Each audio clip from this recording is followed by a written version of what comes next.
para entender cómo un hombre de apenas 1,60 m, sin poder, sin dinero y sin una carrera musical real, se convirtió en una de las figuras más perturbadoras de la memoria colectiva estadounidense. Tenemos que viajar a abril de 1969 a un lugar polvoriento, aislado y olvidado por casi todos, pero que pronto se convertiría en el epicentro del miedo nacional. El rancho Spahn Alley.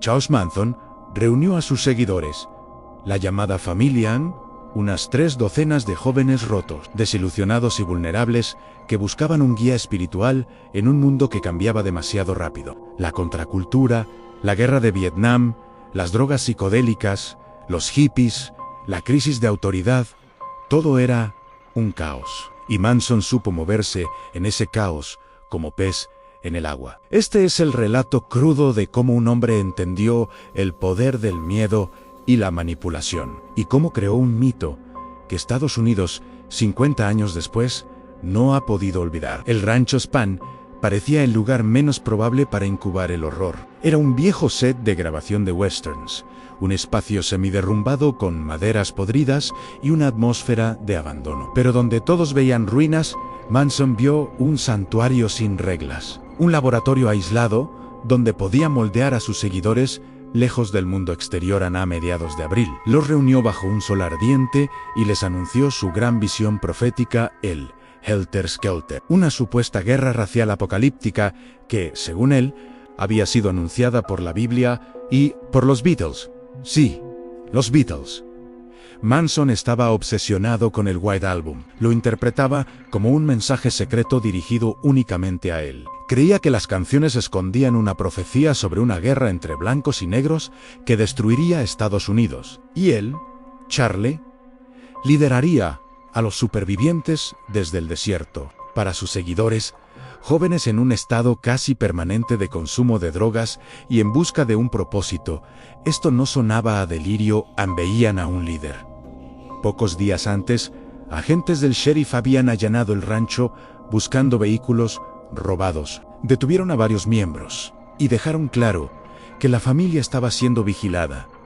Pero Manson no estaba allí. Había visto la redada desde la distancia, oculto en la maleza. Este incidente le recordó donde había tenido siempre más poder en la prisión, no porque dominara físicamente a nadie, sino porque sabía interpretar un papel. Décadas después, uno de sus seguidores lo describiría así. Charlie nos decía que si algún día lo atrapaban, él se convertiría en Charlie el loco, que fingiría ser un demente hasta que la policía se cansara y lo dejara ir. Era una estrategia que había perfeccionado desde adolescente. Si no podía pelear, podía actuar. Y eso, más adelante, cambiaría el tono del juicio más famoso de la historia criminal estadounidense. Quienes lo conocieron, dentro y fuera de la cárcel, coinciden en lo mismo.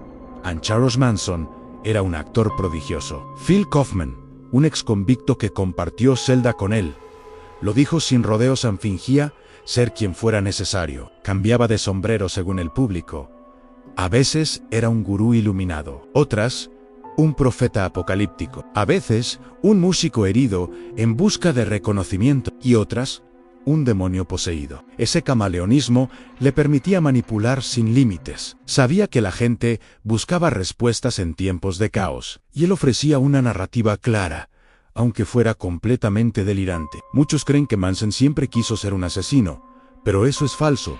Lo que Manson realmente quería era ser una estrella de rock. Soñaba con ser más famoso que los Beatles. Creía que el mundo debía escucharlo, admirarlo, seguirlo. Intentó grabar música, se codeó con estrellas como Dennis Wilson de los Beach Boys, e incluso logró que la banda grabara una de sus canciones, aunque la modificaron y no le dieron crédito. Ese rechazo, ese sentirse ignorado por el mundo del espectáculo, fue un disparo directo a su ego. Y ese ego herido comenzó a transformarse en algo mucho más oscuro. Si no podía ser famoso por su música, sería famoso por cualquier otro medio, incluso el más macabro. En agosto de 1969, el horror se desató. Los asesinatos de Sharon Tate, actriz embarazada de 8 meses, y sus amigos, seguidos por los del matrimonio LaBianca, sacudieron al país. Ocurrieron en 2 noches consecutivas, el 9 y 10 de agosto.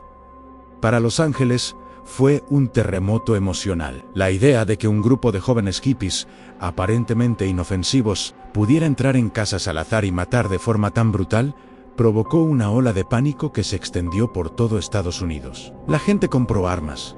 Los barrios contrataron guardias de seguridad. La policía recibió miles de llamadas. Y aunque nadie lo sabía aún, en el centro del huracán estaba Charles Manson, un hombre que no estuvo presente en las escenas del crimen, pero que había tejido la red mental que llevó a sus seguidores a matar. En octubre de ese año, Manson y su grupo fueron detenidos por delitos menores en el Valle de la Muerte, sin relación alguna con los asesinatos. Pero poco a poco, la policía empezó a unir las piezas del rompecabezas, y entonces ocurrió lo que Manson había prometido. Se transformó en Charlie el Loco. Durante el juicio, se talló una X en la frente, que más tarde convertiría en la icónica esvástica. Saltó hacia el juez. Cantón gritó, aulló Leslie Van Houten. Una de sus seguidoras lo reveló años después: nada era espontáneo. Cada gesto lo ensayábamos antes de entrar a la corte. El juicio se convirtió en un circo mediático, y Manson lo disfrutó. Se estaba convirtiendo en el monstruo que Estados Unidos tanto temía. En 1971, Manson y 3 de sus seguidoras fueron condenados a muerte. Parecía el final de la historia, pero un giro inesperado del destino les ofreció algo que Manson convertiría en oro mediático. En 1972, la Corte Suprema de California abolió la pena de muerte. Sus sentencias cambiaron a cadena perpetua. Para Manson, esto significó una cosa: atención garantizada por décadas. La prisión no fue su tumba, fue su escenario. Cada audiencia de libertad condicional era un espectáculo. Cada entrevista, un ritual. Cada gesto, un mensaje para sus seguidores dentro y fuera de los muros. Sabía que mientras viviera, la leyenda oscura de Charles Manson nunca moriría. Y él se aseguró de alimentar ese fuego hasta su último día. El eco de su miedo nunca se apagó. Gracias por acompañarnos en este viaje. Si te interesan estas historias, no olvides suscribirte para no perderte más contenido como este.